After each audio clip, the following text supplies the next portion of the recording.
Welcome to Our Story So Far. I'm Garrett, and it's time to buckle in, because we're going for a ride.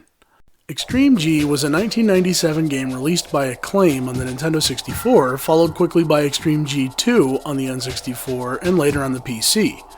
Clearly designed to compete with 1995's Wipeout on the Sony PlayStation, Extreme G had futuristic racing at speeds approaching Mach 1. The feeling of speed being enhanced by creative track designs, putting players in control of a roller coaster-like experience. Extreme G2's G-Bikes pump up the action even more, with bikes traveling in excess of 999 miles per hour, although the game's speedometers are measured in GPH. Sure, why not? Anyway, breaking the sound barrier? Not as hard as you might think. I should get an achievement for this.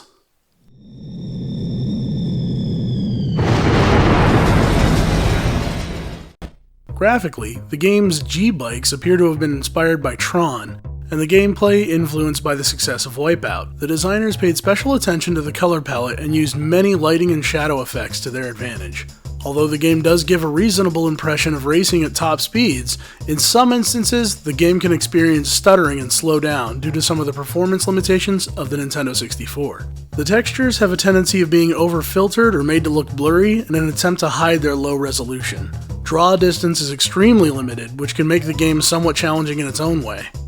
With racers traversing the course at such great speeds, the need to constantly be loading new 3D models into memory is assisted by the fact that the game is cartridge-based, but it limits the variety of the items and textures being loaded on the fly, making the world outside the tracks themselves appear a little repetitive in some parts and empty in others.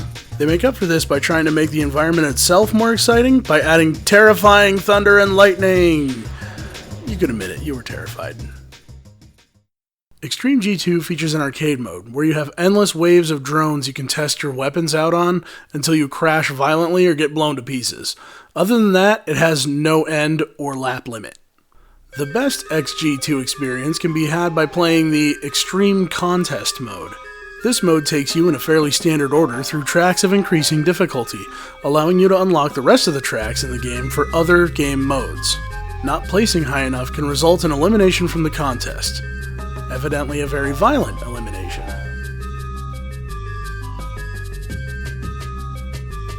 I can hear you already though, saying this is a racing game. You win trophies and unlock tracks or vehicles or maybe other characters, but what's the big deal? There's no story to that. Well, that's what I thought at first, because no story really gets spelled out in the game from what I can tell.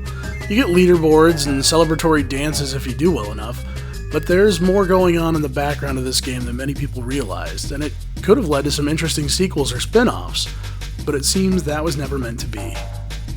The original Extreme G was a pretty pure racing experience.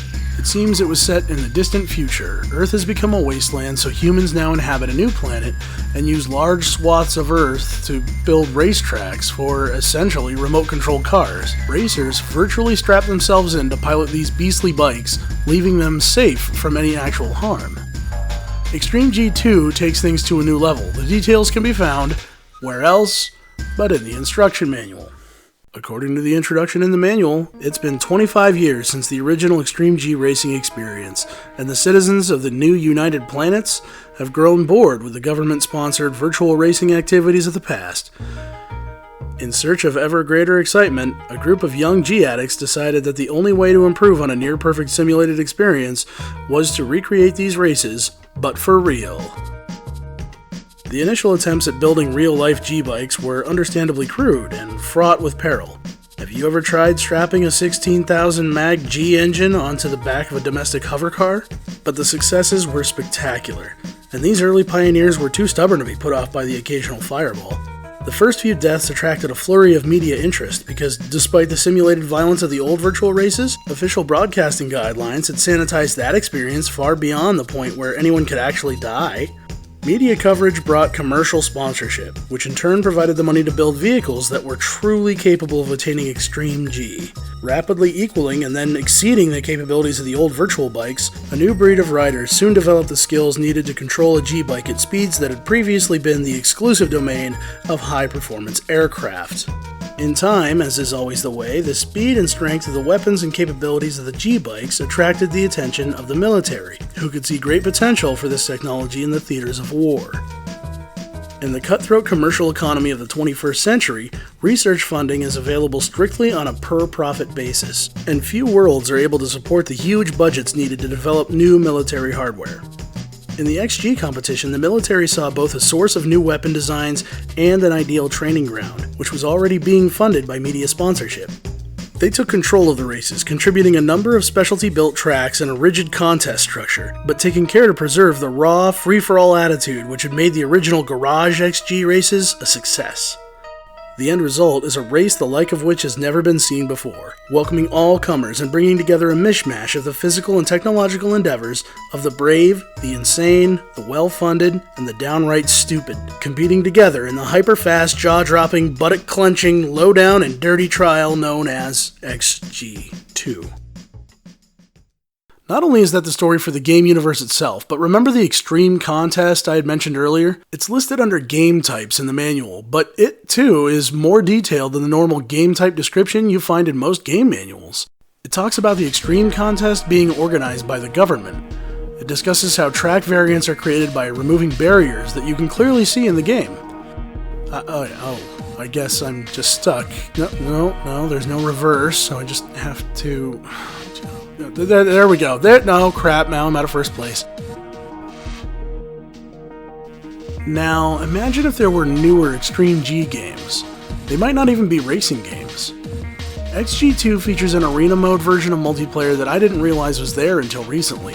But what if it took the military application of these G-bikes to an all-new level in some kind of game of a team of racers infiltrated an enemy base at high speed, rescue hostages, then in a flash they leave? It's like a video game version of Point Break or that Vin Diesel movie Triple X. Extreme G2 sure seems like it would fit in that category. Special effects of a summer blockbuster, a soft spot in the hearts of a few people, although never widely loved or appreciated. But it's good to know that there's slightly more to this racing game than everyone first thought. So the races are more dangerous, the military's heavily involved, you ride G-bikes faster than the speed of sound. Post-apocalyptic Earth has been turned into racetracks, and some of the racers are, I guess, born on other planets.